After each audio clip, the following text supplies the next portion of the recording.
আসসালামু আলাইকুম, সকলকে স্বাগত জানাচ্ছি। আমি আহসান উদ্দিন নোমান।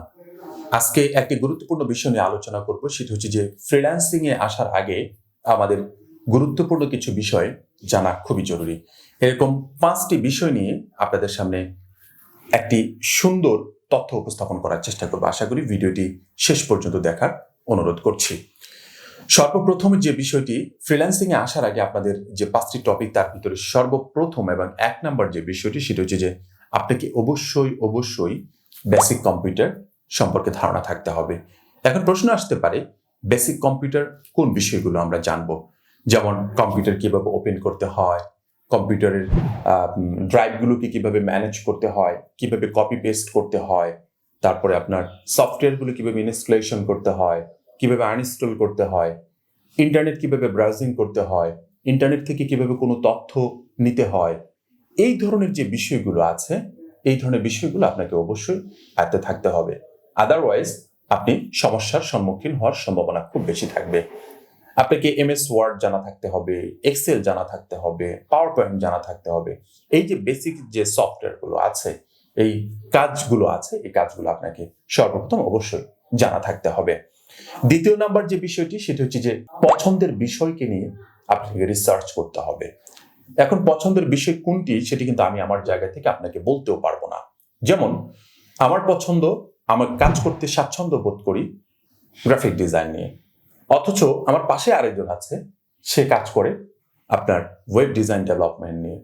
তার আরেকজন আছে, সে ডিজিটাল মার্কেটিং নিয়ে কাজ করতে পছন্দ করে। এই যে একক জনের পছন্দ যে একক রকম, সে আপনার পছন্দটা আপনাকে বের করে নিয়ে আসতে হবে।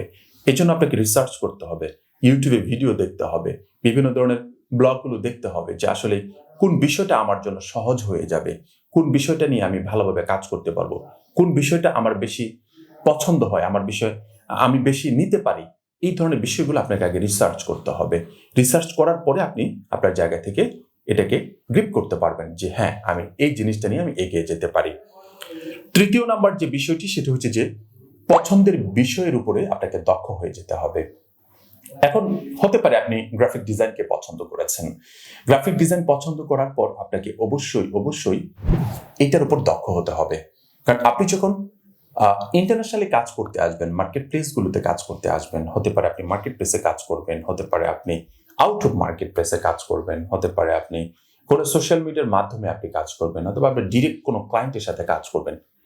যে বিষয়টি নিয়ে আপনি কাজ করবেন, সেই বিষয়টির উপর যথেষ্ট দক্ষতা অর্জন করার পর আপনাকে আসতে হবে। কেন দক্ষতা অর্জন করতে হবে? কারণ আপনি কিন্তু একটা গণ্ডির ভিতরে কিংবা একটা ঘরের ভিতরে কাজ করছেন না, আপনি সারা পৃথিবী জুড়ে কাজ করছেন। আপনার আমার মতো এরকম লাখো হাজারো পাবলিক বসে আছে সার্ভিস দেওয়ার জন্য। আপনার সার্ভিসটুকু কেন নিবে? আপনার সার্ভিসটুকু তখনই নিবে যখন তাদের চেয়েও বেস্ট একটি সার্ভিস আপনি দিতে পারবেন আপনার জায়গা থেকে। এজন্য আপনাকে অবশ্যই আপনার পছন্দের যে বিষয়টি আছে, সেটির উপর যথেষ্ট পরিমাণ দক্ষতা অর্জন করতে হবে। এখন প্রশ্ন আসতে পারে যে আমি দক্ষতা অর্জনটা কিভাবে করব? দক্ষতা অর্জন করার জন্য আপনাকে ইউটিউবে আপনি ভিডিও দেখতে পারেন, আপনি বিভিন্ন ধরনের ব্লগগুলো থেকে ভিডিও দেখতে পারেন, তাদের ইনফরমেশনগুলো নিতে পারেন যে এটা এইভাবে শেখা যায়। বিভিন্ন জন বিভিন্নভাবে কোর্স দিচ্ছে, তাদের মেন্টরিং এর মাধ্যমে আপনি কোর্সগুলো নিতে পারেন। এই যে ওভারঅল যে বিষয়গুলো আছে, এগুলো নেওয়ার পরে আপনাকে দক্ষ হয়ে এই জায়গাগুলোতে আসতে হবে, মানে নিজেকে স্কিল করতে হবে। আদারওয়াইজ আপনি এই মার্কেট প্লেসগুলোতে অথবা ক্লায়েন্টের কাছে টিকে থাকতে পারবেন না, কারণ আপনার চেয়েও ভালো সার্ভিস যে দিবে, ক্লায়েন্ট তাকেই পছন্দ করবে। চতুর্থ নাম্বার যে বিষয়টি, সেটা হচ্ছে যে এই পছন্দের বিষয়টির উপর প্রতিদিন নির্দিষ্ট একটি সময় আপনাকে স্পেন্ড করতে হবে। নির্দিষ্ট একটি সময় স্পেন্ড করে আপনাকে শিখতে হবে। এখন আপনি মনে করেন 3 মাস একটি রুটিন তৈরি করেছেন, আপনি আজকে 10 মিনিট শিখলেন, কালকে 4 ঘন্টা শিখলেন, তারপরের দিন শিখলেনই না, তারপরের দিন গিয়ে আবার 5 মিনিট শিখলেন না। এভাবে করা যাবে না। আপনাকে একটা চেইন অফ সিস্টেমে থাকতে হবে যে আমি আজকে এতটুকু শিখবো, কালকে এতটুকু শিখবো। এভাবে শিখতে শিখতে যখন মাস শেষ হয়ে যাবে, কিংবা আপনার নির্দিষ্ট একটি সময় যেটা বেঁধে রেখেছিলেন, সেই সময়টুকু যখন পার হয়ে যাবে, দেখবেন আপনি অনেক কিছু শিখে ফেলেছেন। এর জন্য আপনাকে কন্টিনিউ, মানে প্রত্যেক দিন আপনাকে নির্দিষ্ট একটি সময় চেষ্টা করতে হবে সুন্দরভাবে ওই টাইমটুকু ওই কাজের জন্যই বেঁধে রেখে কাজ শেখা। আপনাকে অবশ্যই শিখতে হবে, আদারওয়াইজ আপনি ভালো কিছু করতে পারবেন না। ভালো কিছু করার জন্য শেখার কোনো বিকল্প নাই, পরিশ্রমের কোনো বিকল্প নাই।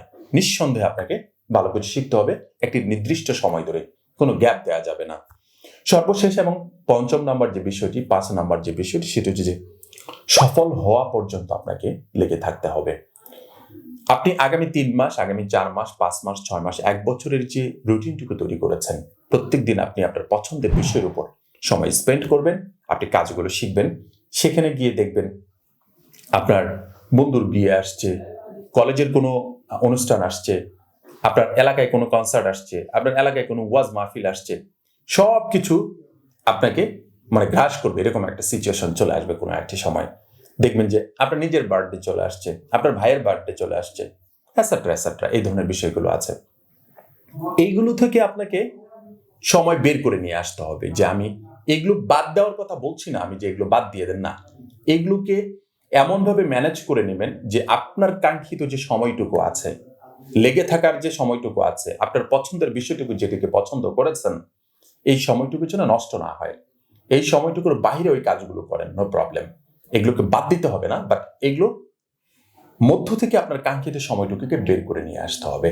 যখন বের করে নিয়ে এসে নির্দিষ্ট সময় পর্যন্ত ধৈর্য ধরে আপনি যদি লেগে থাকতে পারেন এবং পছন্দের বিষয়টুকু যদি আপনি আয়ত্ত করতে পারেন, পছন্দের বিষয়টুকু যদি আপনি শিখতে পারেন, আমার কাছে মনে হয় আপনি অবশ্যই ফ্রিল্যান্সিং এ ভালো কিছু করতে পারবেন।